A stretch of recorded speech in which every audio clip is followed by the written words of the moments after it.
Palakpakan po natin ang Panginoon. Hallelujah! Purihin ka, Panginoon. Aming kang sinasamba, dinadakila, Panginoon. Pinapupurihan. O Diyos, dalangin namin ang banal mong Espiritu, siyang patuloy na kumilos sa buhay ng bawat isa sa amin, Panginoon. Na ngayon, O Diyos, kami ay makikinig ng salita mo. Ang banal mong Espiritu, siyang patuloy na mangusap sa amin. Buksan mo ang aming mga puso't isipan, Panginoon. O Diyos, aming sinasaway anumang uri ng gawa ni Satanas sa oras na ito. Nahahadlang upang ang salita mo ay hindi namin maunawaan sa oras na ito. Amin siyang sinasaway sa pangalan mo, Jesus. Sa pangalan mo, Jesus. Ama, dalangin namin ang banal mong Espiritu ang patuloy na kumilos, Panginoon, sa buhay ng bawat isa sa amin. Mangusap ka, Panginoon. Salamat po, O Diyos. Sa iyo ang papuri. Sa iyo ang pasasalamat sa pangalan mo, Jesus, na aming Panginoon tagapagligtas. Amen. Amen. Purihin po ang Panginoon. Ang sabi nga po ng pamagat, ang pagtitiis ng matuwid. Sino po dito ang may mga tiisin? Amen. Lahat po tayo may mga tiisin. Ang sabi ng Job, chapter 2, verse 7 and 8, ang sabi diyan, umalis si Satanas sa harapan ni Yahweh, pinuntahan niya si Job, at pinagsugat niya ang buong katawan nito, mula ulo hanggang talampakan. Bigat, no? Bigat. Nang magkagayon, si Job ay naupo sa tabi ng basurahan at kinukuskus niya ng bibingka ng palayok ang kanyang sugat. Yan, pinagpala po ng Panginoon ang pagbasa ng kanyang mga salita. Pansinin po natin, no po, yung salitang umalis si Satanas sa harapan ni Yahweh. No? Ano ginawa ni Satanas? Ano ginawa ni Satanas sa harapan ni Yahweh? No? Alam niyo, bago ang tagpo na yan, ang Panginoon, pinagmamalaki niya si Job kay Satanas. Napansin mo ba ang lingkod kong si Job? No? Alam niyo ba, ang mga mananampalataya, ang mga matutuwid, pinagmamalaki ng Diyos kay Satanas? Pinagmamalaki. Pag ikaw ay lingkod ng Panginoon at sumusunod ka sa kanyang kalooban, pinagmamalaki tayo ng Panginoon. Si Job, pinagmalaki ng Panginoon kay Satanas. Si Satanas wala pa sa impyerno. Nakakapunta pa nga sa harapan ni Yahweh. Napansin niyo, napupunta siya, nandun siya sa harapan ni Yahweh. Palikmanaog nga. Satanas ang galing. Nagparat pa rito. Nagparat pa rito. Yan. Ang sabi, umalis si Satanas sa harapan ni Yahweh at pinuntahan niya si Job. Pinagmamalaki kasi ng Panginoon si Job. No? Sino nga ba si Job? Sino si Job? Siya ay isang taong matuwid. Pag binasa niyo ang Bible, siya ay isang taong matuwid. No? Ang sabi ng Job, chapter 1, verse 1, pinakita, yon, basahin natin pala. Ayan, dito pala. Sinulat pala ni Pastor Romel. Ang sabi, pinakikita doon sa Job chapter 1, verse 1, ang sabi, may isang lalaki na ang pangalan ay Job at nakatira sa lupain ng Uz. Mabuti siyang tao. Ano daw katangian ni Job? Mabuting tao. Malinis ang kanyang pamumuhay. May takot sa Diyos at hindi gumagawa ng masama. Matuwid. No? Inilarawan ng Biblia kung ano ang ugali ni Job. Ano ang kanyang katangian. Ang sabi, mabuti siyang tao. Malinis ang kanyang pamumuhay. Hindi madumi ang kanyang pamumuhay, kundi malinis. Ang sabi, malinis ang kanyang buhay. At mayroon siyang takot sa Diyos at hindi gumagawa ng masama. Si Job pala ay mabuting tao. No? Si Job pala ay mabuting tao, malinis ang kanyang pamumuhay, may takot sa Diyos. Ang tanong, bakit siya nakaranas ng napakaraming hirap at pagtitiis? Yun yung tanong Bakit siya nakaranas ay mabuting tao naman pala? Malinis pala ang pamumuhay, may takot sa Diyos at ayaw gumawa ng masama. Bakit siya nakaranas? No? Bakit siya nakaranas ng napakaraming hirap at pagtitiis?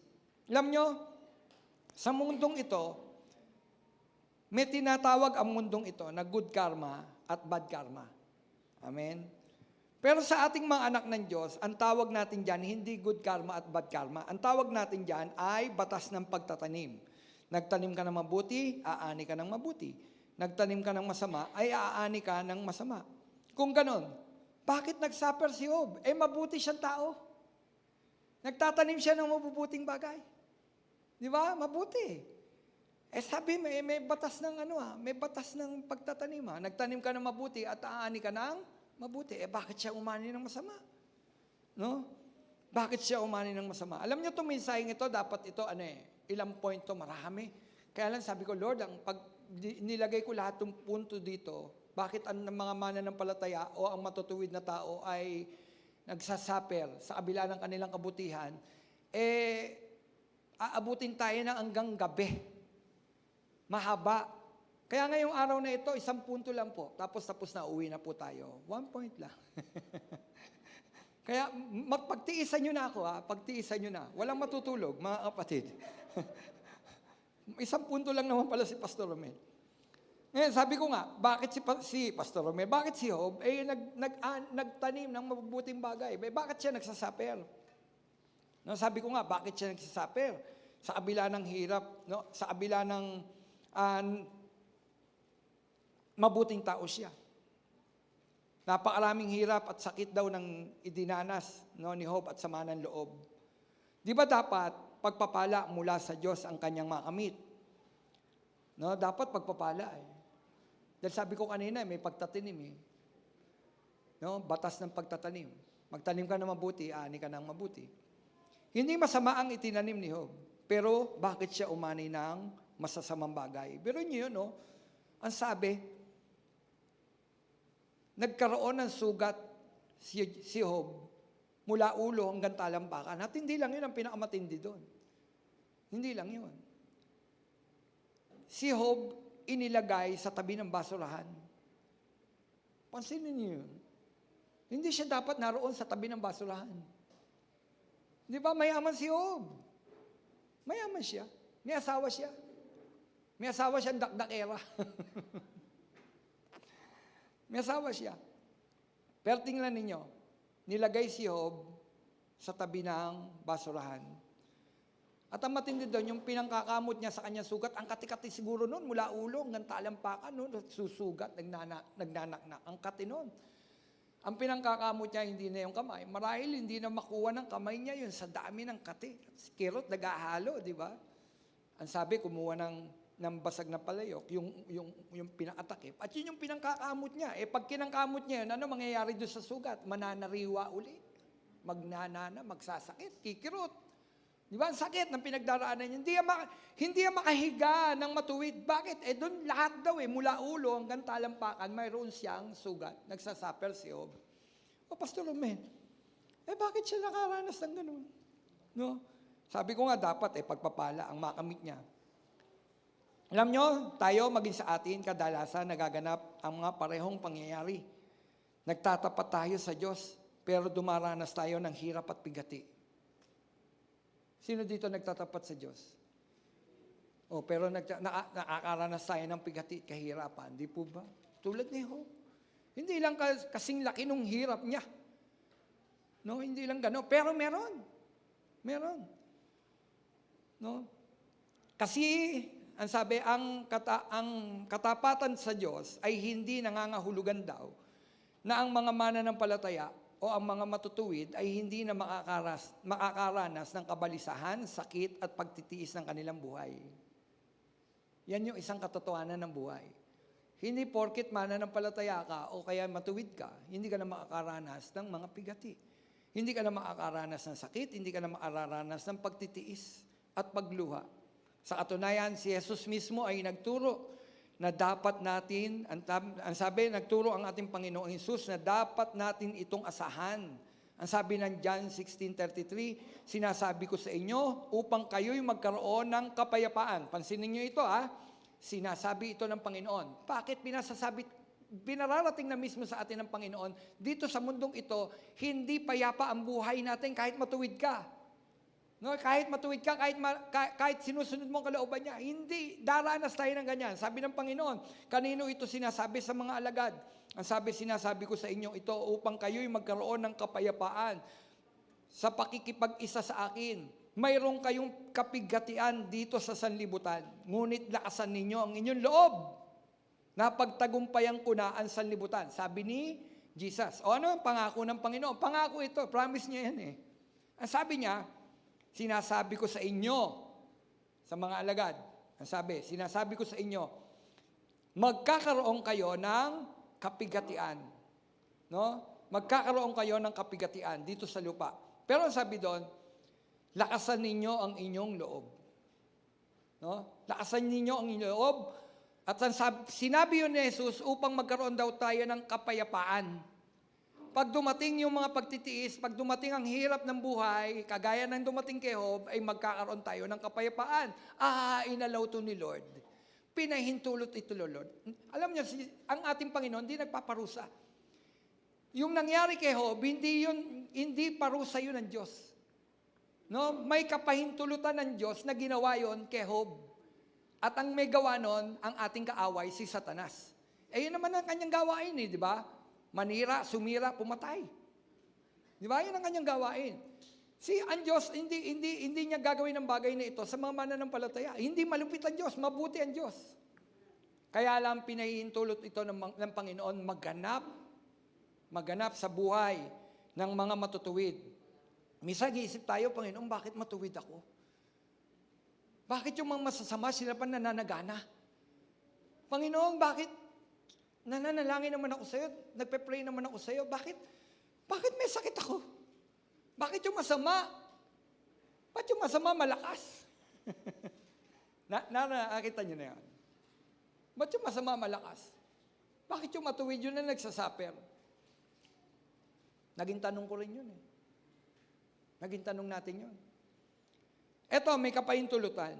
Sabi ni Jesus, sinasabi ko sa inyo, upang kayo'y magkaroon ng kapayapaan. So, pinauna na ng Panginoon, daranas tayo ng kapigatian. Hindi payapa dito. Hindi payapa dito. Hindi ito ang lugar para sa mga mananampalataya. Parang ganun. Dito sa mundong ito, daranas kayo ng kapigatian. Pero sabi niya, magkaroon kayo ng kapayapaan. Pag dumarating na ang mga ganitong pangyayari, kapigatian, sakit, pagluha, ang sabi, magkaroon kayo ng kapayapaan. Bakit magkakaroon tayo daw ng kapayapaan? Sabi ni Jesus na, pagtagumpayan ko na ang sanlibutan. Amen! Di ba sabi ni Jesus, sapagkat napagtagumpayan ko na ang sanlibutan. Ngayon, ang Bible ay nagbigay ng maraming halimbawa ng mga banal. Ng mga banal na nakaranas ng pagtitiis dahil sa iba't ibang kadahilanan. Example, si Jose. Isang matuwid na tao. Isang matuwid na tao.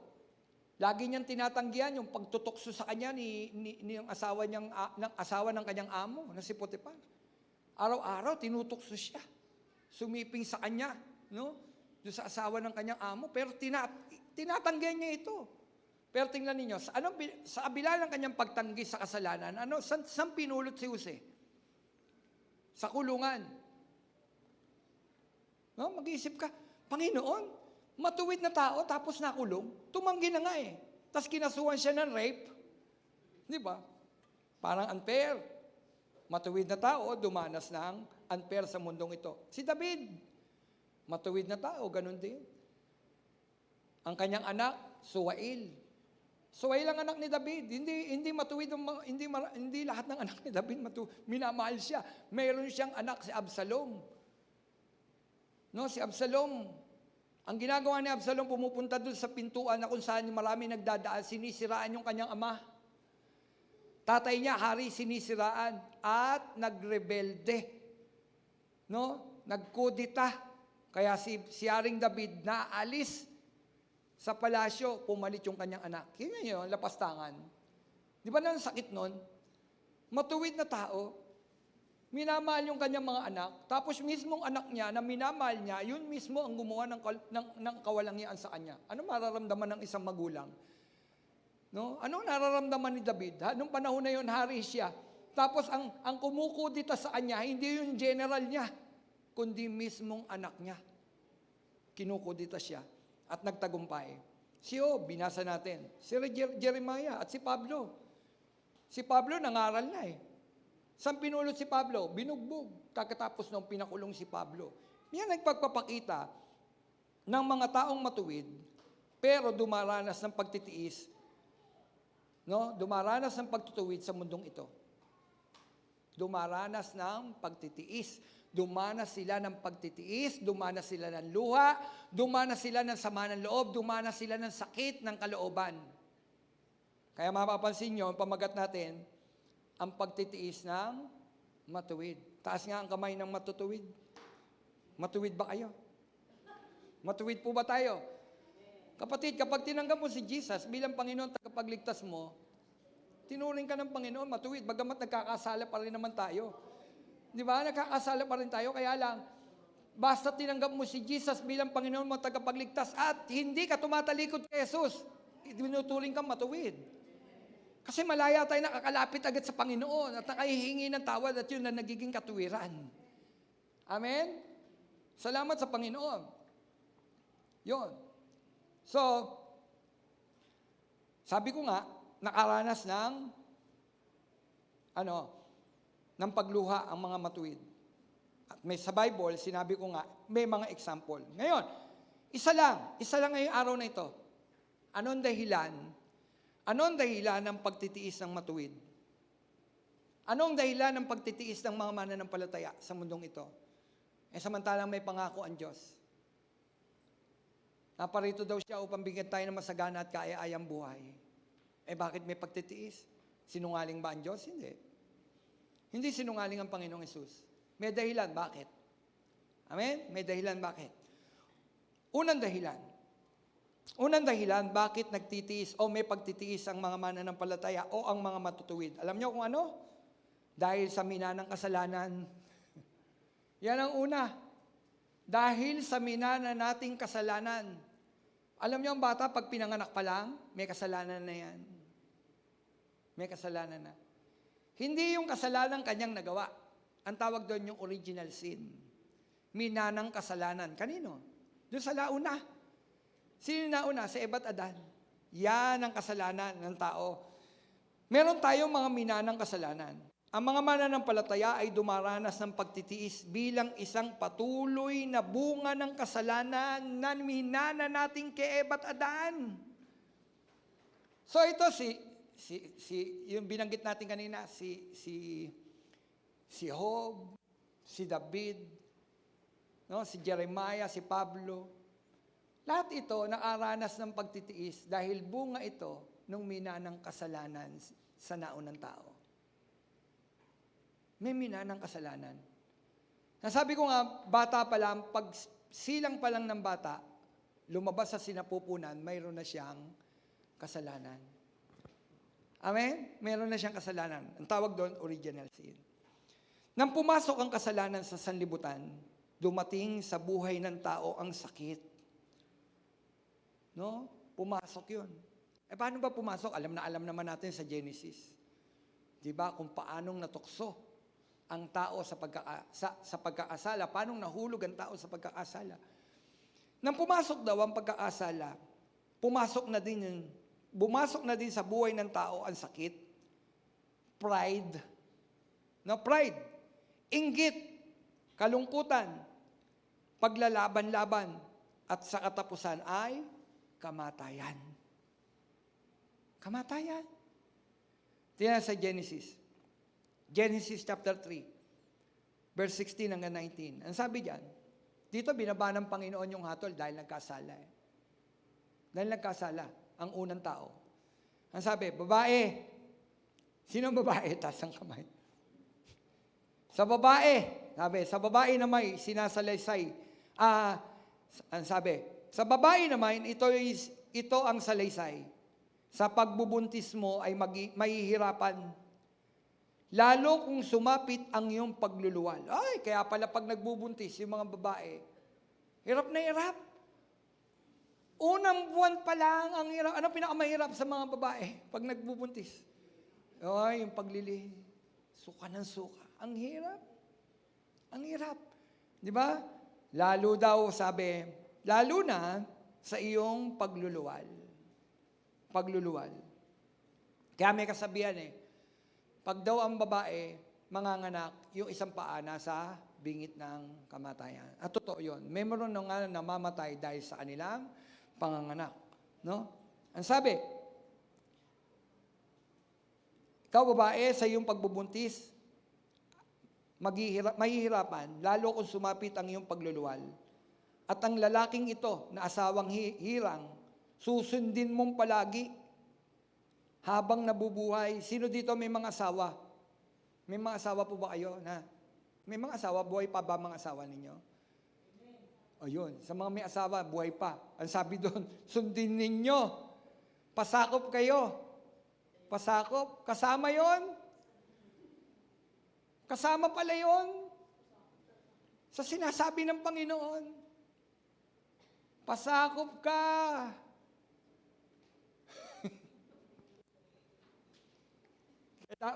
Kaya dapat yung babae, hindi siya mataas.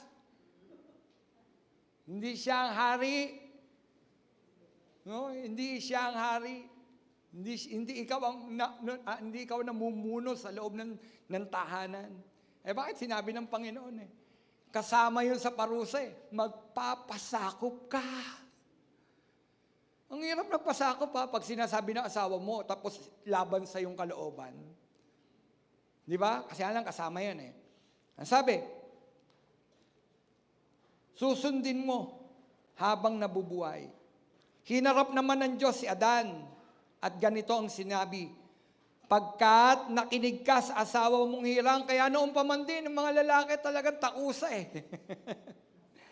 Mahilig makinig No, pinakikita Sabi, sapagkat nakinig ka sa asawa mong hirang, no, nakinig ka sa asawa mong hirang, ang sabi, nang iyong kainin, yaong bungang bawal, sa nangyaring ito, ang lupang tanimay, aking susumpain magpakailanman.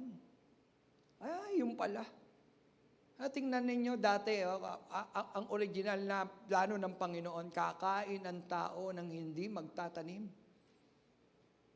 Hindi siya magtatanim, hindi siya maghihirap, kakain lang. Yun ang original na plano ng Diyos. Hindi siya magtatanim, kakain lang, sardin. No? Kaya lang, dahil sa pagkakasalaan, ganito ang sabi na ng Panginoon. Dahil nakinig ka sa babaeng yung hirang, ang sabi, aking susumpain, magpakailanman ang lupa. Ang lupang ito para pag-anihan, pagpawisan mo habang nabubuhay. Mga damot, tinik, yaong aanihin, halaman sa gubat ang iyong kakanin. Upang pag-anihan ang iyong bukirin, ang sabi, magpapakahirap ka hanggang malibing. Yamang sa alabok, doon ka nanggaling, sa lupang alabok ay babalik ka rin. Yan, pinahayag na ng Panginoon, pumasok ang kamatayang pisikal natin. Dapat hindi mamamatay ang tao Di ba? Sabi na ng Roma, sapagkat ang kabayaran ng kasalanan ay kamatayan. Alam niyo ba dalawa yon? Dalawa yon. Kamatayang pisikal at kamatayang espiritual. Yun. Yung kamatayang espiritual, yung pagkalayo ng tao sa relasyon sa Diyos, naputol yun. Kaya ang tao, hindi na pwedeng makita ang Diyos, mamamatay. Sino ba nakakita lang sa Diyos? Sa iba't ada, nakita nila ng mukhaan nung hindi pa pumapasok ang kasalanan. Nakikita nila ng mukhaan ng Diyos. Pero nung pumasok ang kasalanan, nalayo ang tao sa Diyos. Hindi na pwede magsama ang banal at ang makasalanan. Ngayon, yan pumasok ang kasalanan. Yan yung minana natin. No? Minamana natin. Kaya ngayon, pumasok yung pagtitiis. No? Ang mga mananampalataya daw ay dumaranas ng pagtitiis bilang isang patuloy na bunga ng kasalanan ni na Adan at Eva. Sino dito mananampalataya ng Panginoon? May pagtitiis, di ba? May hirap, di ba? Praise the Lord, hallelujah ba? Hindi, di ba? Di ba't laging masaya? Ganyan ba ang buhay? Oo. Oo. Di ba? May kagalakan pero merong pagtitiis. May pagtitiis. Ang sabi, yan ay bunga ng patuloy na yan daw ay patuloy na bunga ng kasalanan ni Adan at ni Eva. Kaya tayo may pagtitiis. Nang pumasok ang kasalanan sa sanlibutan, dumating sa buhay ng tao ang sakit. Sino dito ang hindi nagkakasakit, mga kapatid? Di ba nagkakasakit pa rin tayo? Pumasok yung pride. Kaya maraming tao mayabang. Pumasok yung inggit. Kailan naganap yung inggit? Kailan naganap yung pride? Nung ang tao nagkasala. Si Eva at Adan. Minana nga agad ng anak eh. Di ba? Sino mayabang doon sa anak na dalawang tinukoy? Si Cain. Ang yabang niya. May pride siya, may pagmamataas siya. Pati nga Diyos, nakakalaban niya eh. Nang hanapin ng Diyos si Abel sa kanya, bakit? Ako ba tagapagtago? Ako ba tagapag-ingat ng anak ng kapatid ko? Tingnan nyo, bastos, di ba? Maging ang Diyos kung kausapin niya. Kung kausapin niya, bakit ako ba tagapag-ingat ng aking kapatid? Samantalang alam naman ng Diyos kung nasaan. Pinatay niya, di ba? Nainggit kasi siya eh. So kita nyo, pumasok na yung inggit. Pumasok ang inggit. Tapos nung kalungkutan. Alam mo bakit pumasok ang kalungkutan? Tingnan nyo, yung kalungkutan. Pag nahiwalay ka sa Diyos, malungkot ang buhay. Napakalungkot ng buhay. Alam nyo mga kapatid, dahil yan sa pagkahiwalay natin sa Diyos, dahil kay Eva at Adan, nagkaroon ng paglalaban-laban. At ang sabi, kamatayan sa kahulihan. At sa katunayan, ang buong sanlilikha ay dumaraing dahil sa mga bunga ng kasalanan. Pag pumunta ka sa lugar ng mga tao ay naghahanap buhay, makakita ka ng mga bunga ng minanang kasalanan. May nagtatrabaho pero hirap pa din. Mga kapatid, pag pumunta ka doon sa lugar na may mga naghahanap buhay, makikita mo yung bunga ng kasalanan na minana natin kay Eva at Adan. At hindi exempted ang mga mananampalataya dyan. Di ba trabaho ka ng trabaho? Naubos na yung iyong lakas sa pagtatrabaho, pero kulang at kulang pa rin. Kaya sabi ko, pag pumunta ka sa lugar ng merong mga naghahanap buhay, makikita mo ang bunga ng kasalanan, ng mga minana natin kay Eva at Adan. Bunga ng pagkahiwalay natin sa Diyos. Hirap ng buhay. Ang sabi kay Adan, bago ka makakuha ng kakainin, aararo ka muna. At yung aararuhing lupa, sinumpa ng Panginoon. Dugo at pawis. Puhunan. Hirap. Yun ang pinakikita. Ito dahil sa pasalanang ginawa nyo, dahil sa pagsuway nyo sa akin, ito ang bunga. Pagtatrabahuhan mo ang kakainin mo. Mga kapatid, di ba? Bago tayo magkaroon ng pagkain sa hapag, kailangan mong maghanap buhay. Sino dito naghahanap buhay? Pasalamat yung mga bata, mga nag-aaral. Alam nyo, huwag nyo madaliin maghanap buhay. Enjoy nyo kung nag-aaral kayo, enjoy nyo. Basta mag-aral kayo, enjoy nyo. Kasi pagkatapos nun, hanap buhay na ang kasunod. At yung hanap buhay na yon, hirap. Kahit maging manager ka pa, kahit ikaw pa may-ari nung kumpanya, hirap. Sa palagay ninyo, yung mga may-ari, hindi nahihirapan yun. Alam nyo, may nagsabi, ang mga may malalaking mga pagkakautang, yung mga may-ari ng kumpanya, kailangan nilang mangutang para magpatuloy yung kanilang hanap buhay. Doon sa mga simple na mga trabahador, tingnan ninyo, kasya ba? Yung 1,000 natin, mga kapatid, yung 1,000, pag nakatanggap ka ng 1,000, wow, 1,000! Pag dinala mo yan sa market, yung 1,000 mo, sasabihin mo, ito lang. Sabi nga ni Belia, sabi ni Belia sa akin, Romel, mamimili tayo. Pag sinabi na ni Belia yung mamimili, para ako nabibingi. Romel, mamimili tayo. Sabi ko, magkano? Pwede ba 500? Eh di kainin mo yung 500 mo. Di kainin mo 500. Wala na mabibili 500 mo. Sabi ni Belia. Tapos, pagka binigyan mo 500, nahanap ka. Ano ulam? Ayan, gulay, tsaka ano. Ayan lang, wala man lang karne. 500 lang pera mo eh. Ano pa pakita? Kulang at kulang. Di ba? Kulang at kulang. Pagtatrabahuan mo daw kasi. Paghahanap buhayin mo daw kasi. Yan ay minana natin. Minana natin yan. Bunga ng kasalanan ni Eva at Adan. Dapat, no, para tayo hindi naman gusto ng Panginoon si Juan Tamad. Yung nakahiga ka lang kapag nagugutom ka, kakain ka. Di ba? Ay, pag-fellowship ka kay Lord. Kaya hindi kailangan mo magtrabaho ngayon.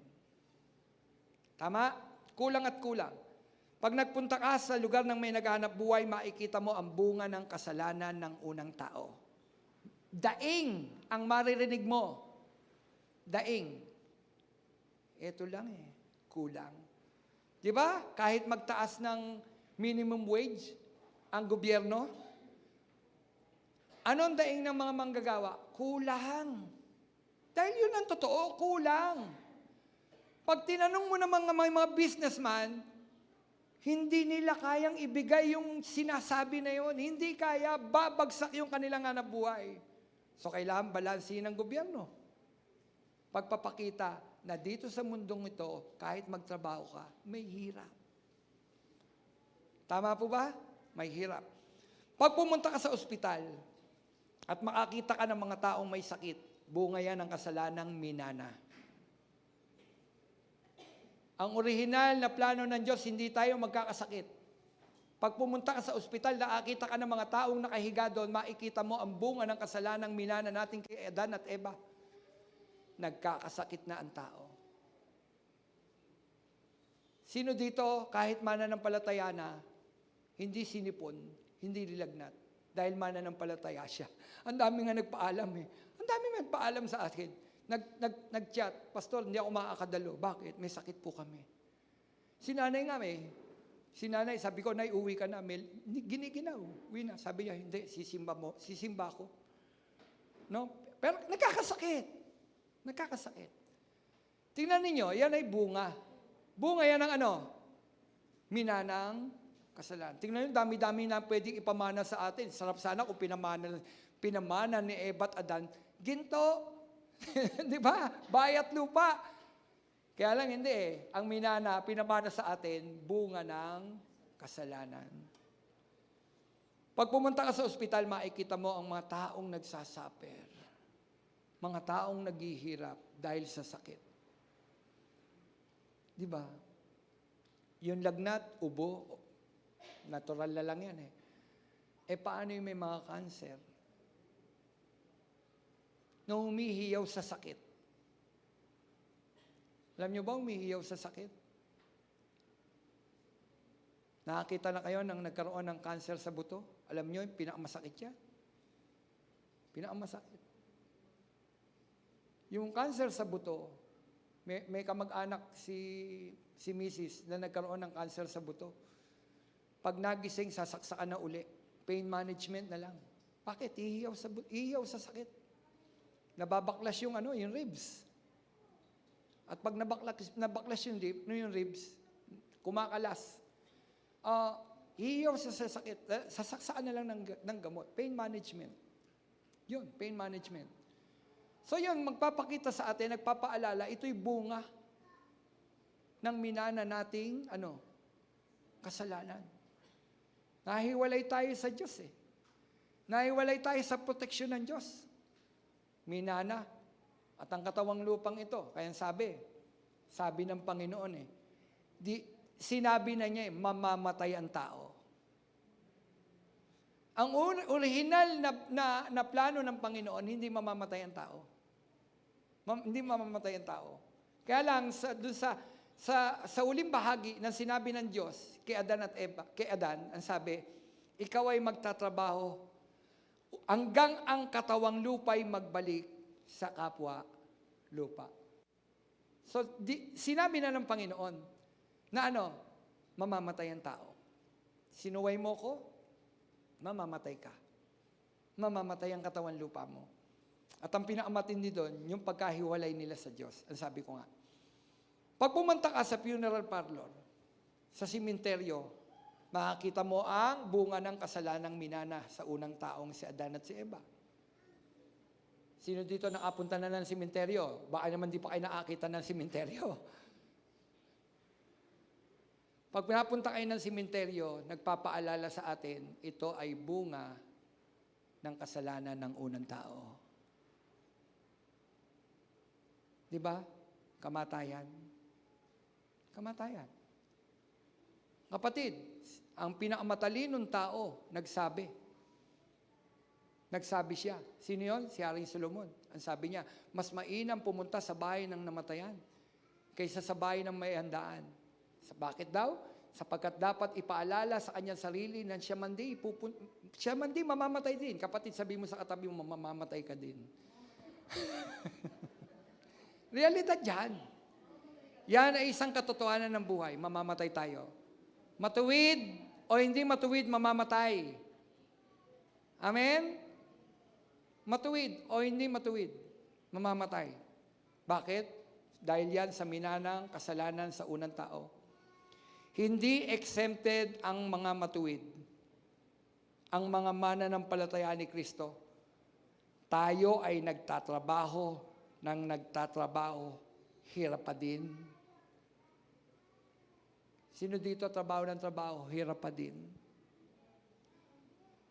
Di ba? Sabi nga ng ilang mga hugot parang dumaan yung pera. Sabi, hindi ka kasi marunong mag-manage. Paano mo i-manage yung mahal-mahal nga ng bilihin? Paano mo i-manage yun? Oo, may magaling doon mag-manage, pero kulang at kulang pa din. Ibig sabihin, dito sa mundong ito, kahit ikaw ay mananampalataya, kapatid, magsasaper ka pa rin. Darating yan. Sinabi naman ng Panginoon dito sa daigdig na ito, daranas kayo ng hirap, pighati. Amen? Hindi naman sinabi ng Panginoon dito sa daigdig na ito, puro kagalakan ng inyong daranasin. Alam nyo bakit dito sa daigdig na ito, magsasaper pa rin ang mga mananampalataya? Alam nyo bakit? Itong daigdig na ito, pinamamahalaan ni Satanas. Nandito si Satanas. Ang ari ng daigdig na ito, si Satanas. Nandito siya. Nandito siya. Dito siya itinapon. Si Satanas. Ano ba si Satanas? Di ba, maglagay ng hirap sa buhay ng mga mananampalataya. Kapatid, nang ma-born again ka, nabuhay yung ating espiritu. Praise God, may buhay tayong walang hanggan. Kaya lang, sabi ko nga, nang ma-born again tayo, kulang at kulang pa rin minsan. Tama ba? Nagsasaper ba ang bulsa? Pag na-born again ka ba, pupunta ka sa tindahan, sa palengke, sasabihin mo, born again po ako. Night, born again po ako. Di ba? Born again po ako. Sabi sa'yo ng tindera, ano ngayon kung born again ka? Oh. Pag bumili ka ba, sasabihin mo doon, pag bigyan mo ako ng manok, in Jesus' name, akin na ang manok mo, tumingin ka sa aking mga mata. Hindi, di ba? Magbabayad ka. Yan ay katotohanan. Magbabayad ka at madalas meron kang binugot, makikita mo kulang. Hindi exempted ang mga mananampalataya. Hindi exempted ang mga matuwid sa sakit. Si Job nga nagkasakit Binigyan ng pahintulot ng Diyos na gawin ni Satanas. Yung bagay na yon. Kita nyo, gumana yung bunga ng kasalanan ng unang tao kay Job kahit siya'y matuwid. Pinahintulot kasi ng Diyos. Pinahintulot ng Diyos. Alam nyo, may dahilan bakit pinahintulot ng Diyos. May dahilan yon. Ano yun? Mamaya, pag-usapan natin. Hindi exempted ang mga mananampalataya. Nagkakasakit tayo. lumuluha. Di ba lumuluha tayo? May namamatay. Malapit nyo sa buhay, namatay. Di ba luluha ka? O kaya nakita mo yung mahal mo nagsasuffer sa sakit. Di ba luluha ka? Luluha tayo.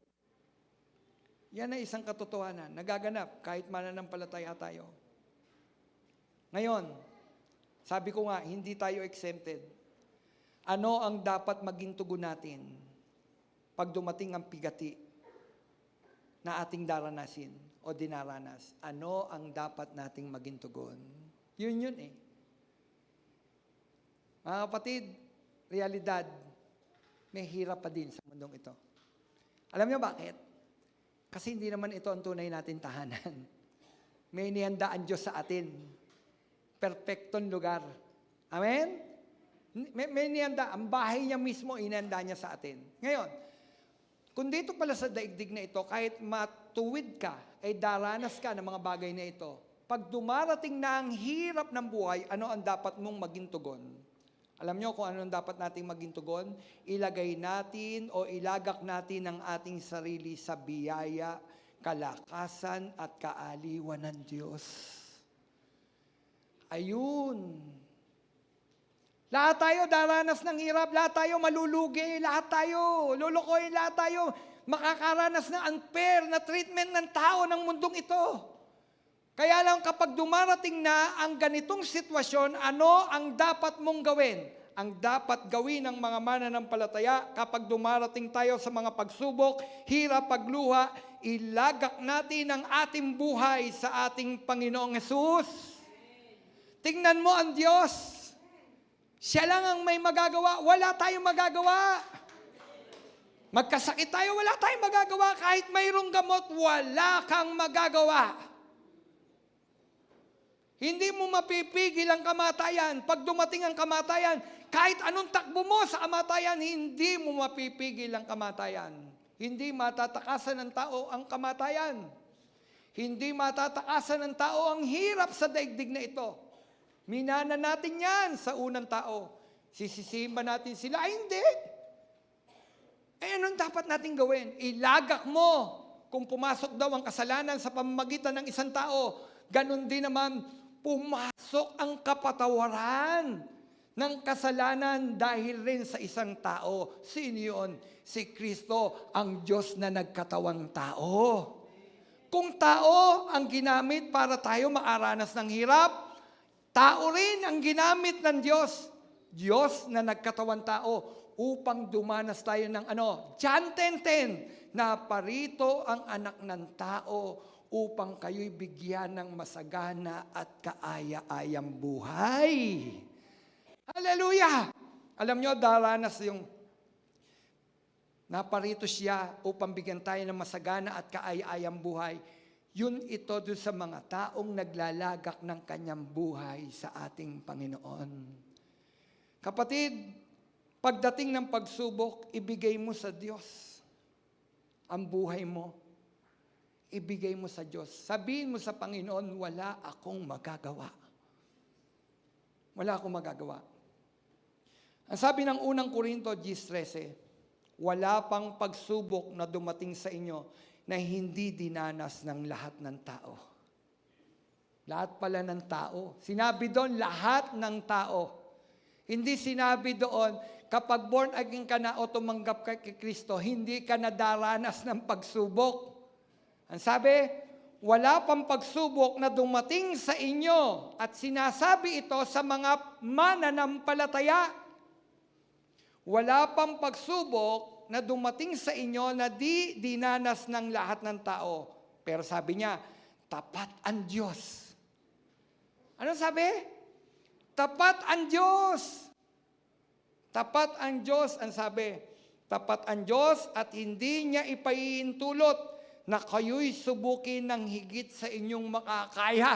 Alam ng Diyos yung capacity natin, kapasidad natin, kung gaano intensity yung darating na bagyo sa atin. Alam niya, kung babagsak ka, hindi ka niya bibigyan ng pagsubok na alam ng Diyos na ikababagsak mo. Kapag may pagsubok, alam ng Diyos, kaya mo yan. Kaya mo yan, anak, kaya mo yan. May pagluha ngayon, kaya mo yan. May sakit ngayon, kaya mo yan. Alam ng Diyos kung gaano ang kapasidad natin. At hindi pinahihintulot ng Diyos na bigyan daw tayo ng pagsubok na ikababagsak mo. Ganun ba ang Diyos? Hindi siya ganun eh. Kaya't may pagsubok para lalo tayong tumatag. Para lalo kang tumatag. Kailan nalalaman na isang puno ay matatag? Kag dumating ang bagyo. Hinahampas ng napakalalakas na bagyo. Lahat ng puno halos nabuwal siya, nananatiling nakatindig. Nakatindig. Tanggal ang mga dahon. Nakalbo ang dahon, pero nanatiling nakatindig. Yan ang mga mananampalataya na kay Kristo. Iba't ibang pagsubok, lahat ng luha dinaranas natin. May namatay, may mga nalugi, pero nanatiling nakatindig dahil nananampalataya sa isang Diyos na nag-iingat sa atin.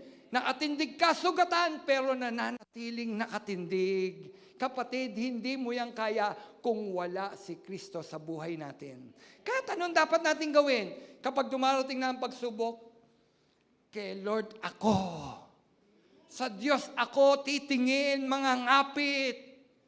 Mananampalataya ang mahirap kasi kapag dumarating ang pagsubok, may ilang mananampalataya, umaalis pa sa biyaya ng Panginoon. Kanino ka pa tatakbo?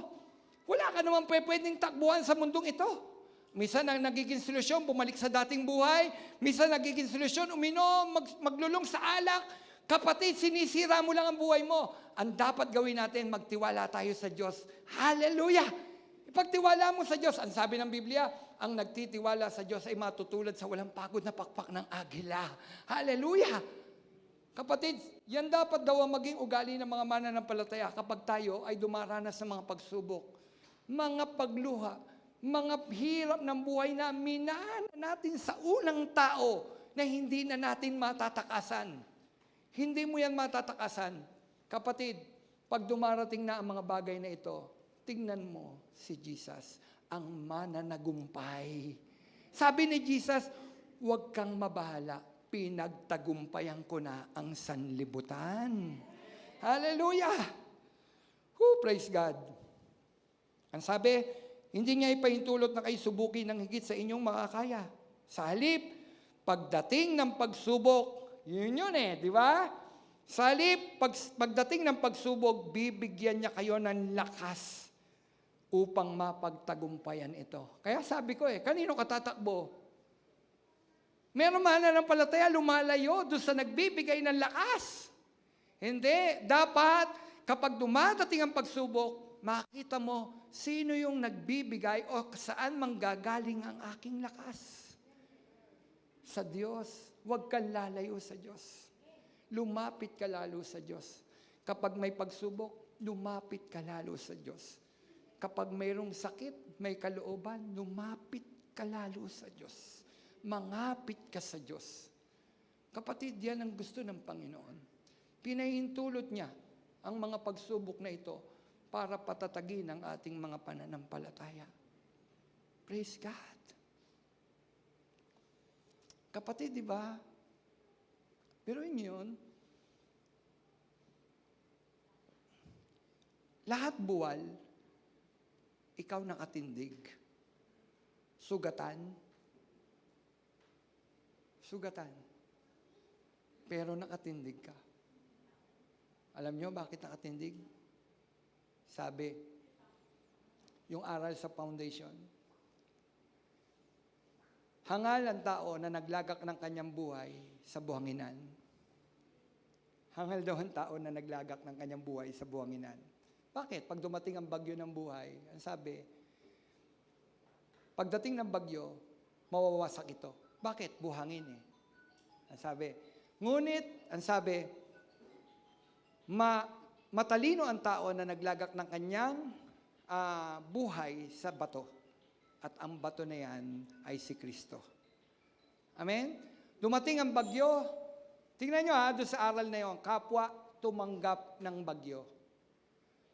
Yung taong nagtayo ng buhay sa buhanginan at yung taong nagtayo ng buhay sa ibabaw ng bato. Kapwa dumanas ng parehong bagyo. Ibig sabihin nun, mananampalataya, matuwid o hindi matuwid daranas ng bagyo ng buhay. Pero may binanggit doon. Pag ang buhay mo nakatayo sa ibabaw ng bato, dumating man ang bagyo, mananatili kang nakatayo. At ang walang iba kundi ang batong tinutukoy ay ang Panginoong Jesucristo. Ano pa inintay mo, kapatid?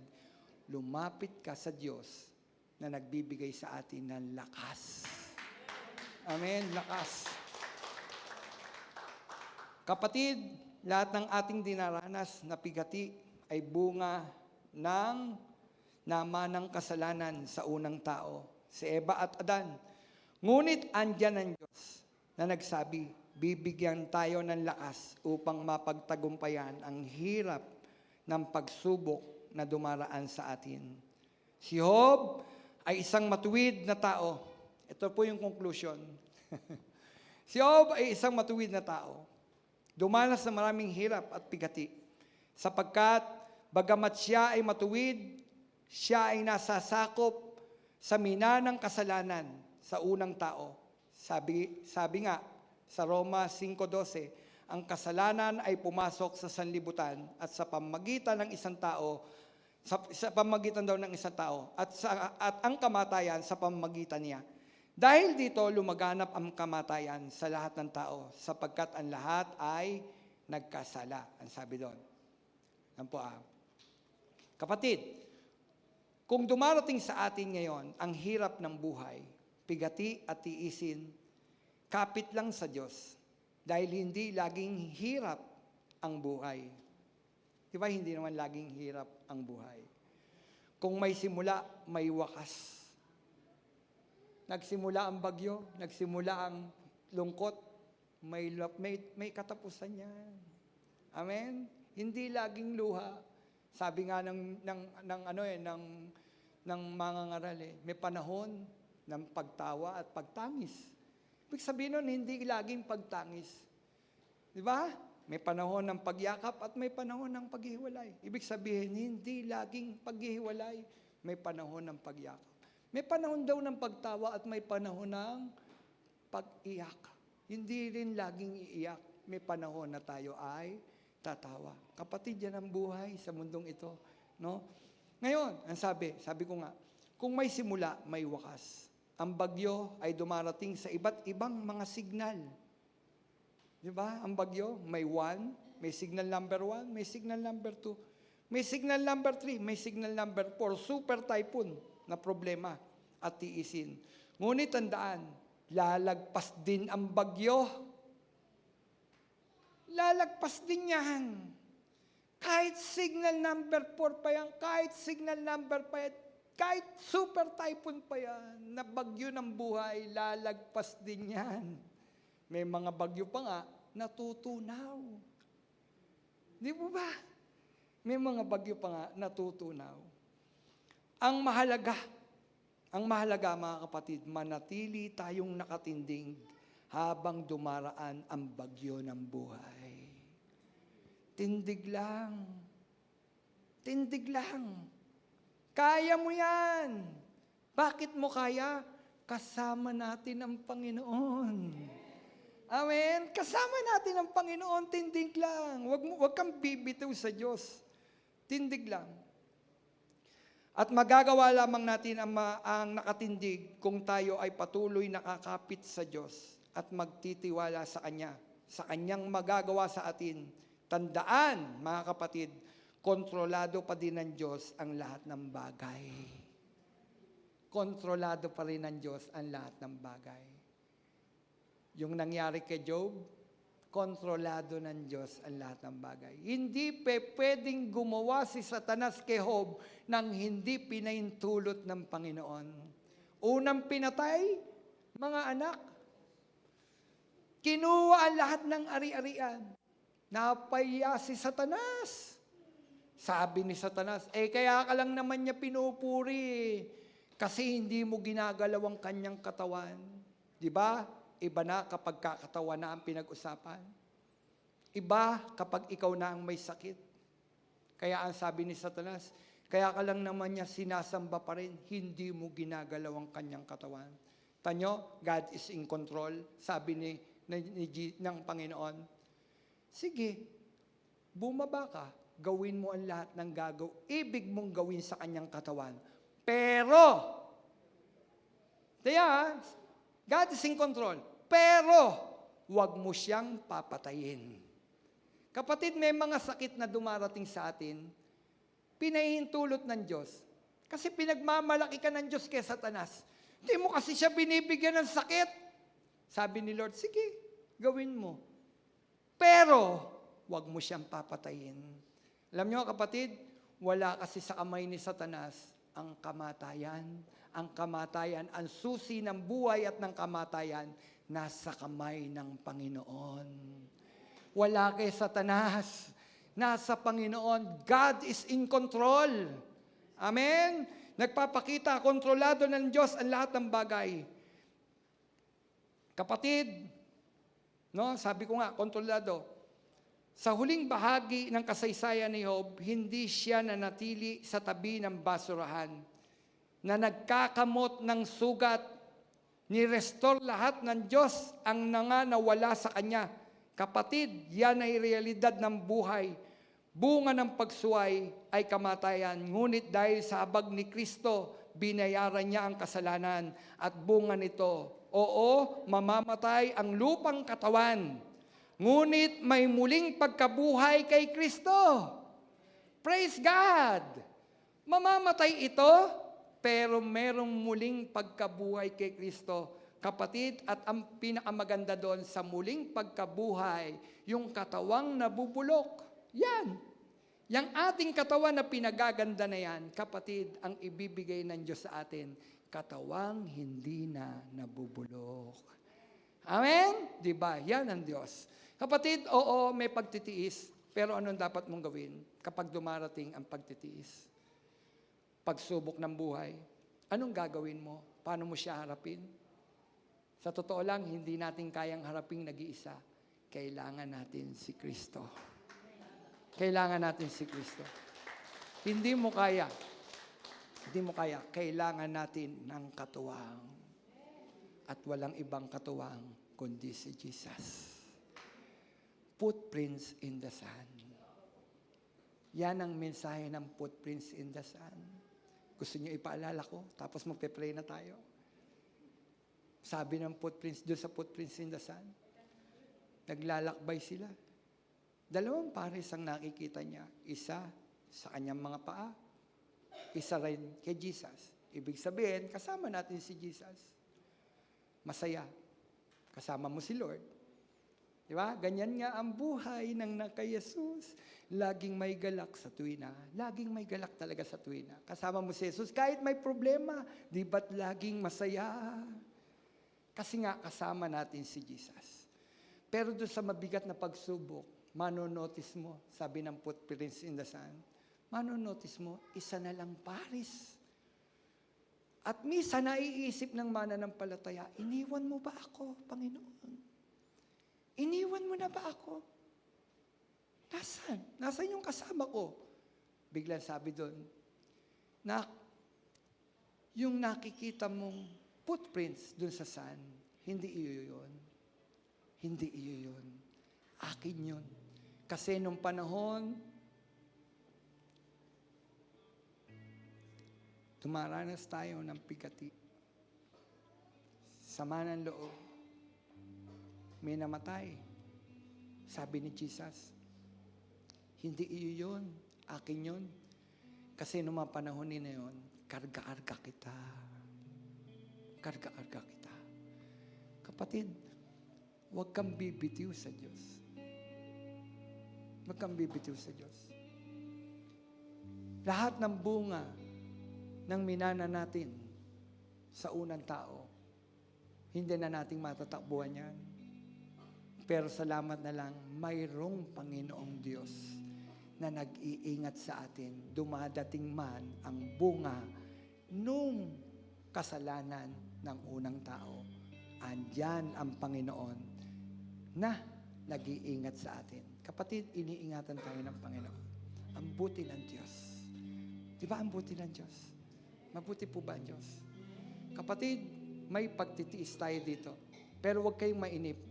Sa muling pagbabalik ng Panginoon, sabi niya, lahat ng inyong mga luha, papahiring ko. Hallelujah! Lahat ng hirap, papawiin ko. Wala ng karamdaman, wala ng kasakitan. Lahat ng papawiin ko.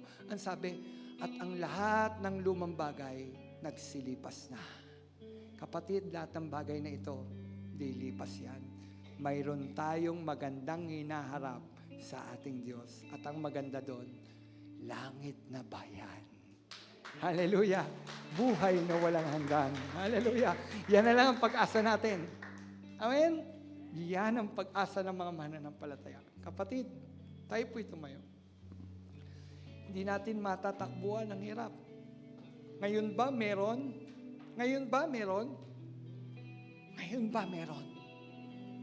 Ibig kang samahan ng Diyos. Ibig kang kargahin ng Panginoon. Kapatid, andyan na yan eh. Gaya nga ng sinasabi ko, lahat ng bagyo, signal number 1 hanggang 4, super typhoon, daraan lang rin yan. Ang mahalaga, magtiwala tayo sa Diyos na may magagawa. Sino ngayon mayroong pagtitiis? Minsan ang pagtitiis natin, nasa loob mismo ng bahay. Anak, asawa, magulang. Minsan ang pagtitiis natin, nasa loob ng bahay. Kapatid, nandyan ang Diyos. Narito ang Panginoon. Ganyan, no? Sabi ni Lord, lahat ng nabibigat ang luba sa inyong mga pasanin, lumapit kayo sa akin. Sabi ni Lord, hindi kay Pastor Romel, wala akong magagawa. Ako man din, kailangan ko ang Diyos. Sabi ni Lord, lahat ng nabibigat ang luba sa kanilang mga pasanin, lumapit kayo sa akin at kayo'y aking pagpapahingahin. Ako'y maamo, mababa ang loob. Mababa ang loob. At ang sabi niya, pasanin niyo ang aking krus, sapagkat magaang pasanin ang aking krus. Kapatid, andito ang Panginoon, nag-aanyaya. Mayroon ba ngayon? Mayroon bang tiisin? Meron ba? Nag-aanyaya ang Diyos. Nag-aanyaya si Kristo. Lumapit ka sa Kanya, ilagak mo ang tiwala mo sa Kanya, at hindi ka bibiguin ng Panginoon, kakatagpuin ka ng Panginoon.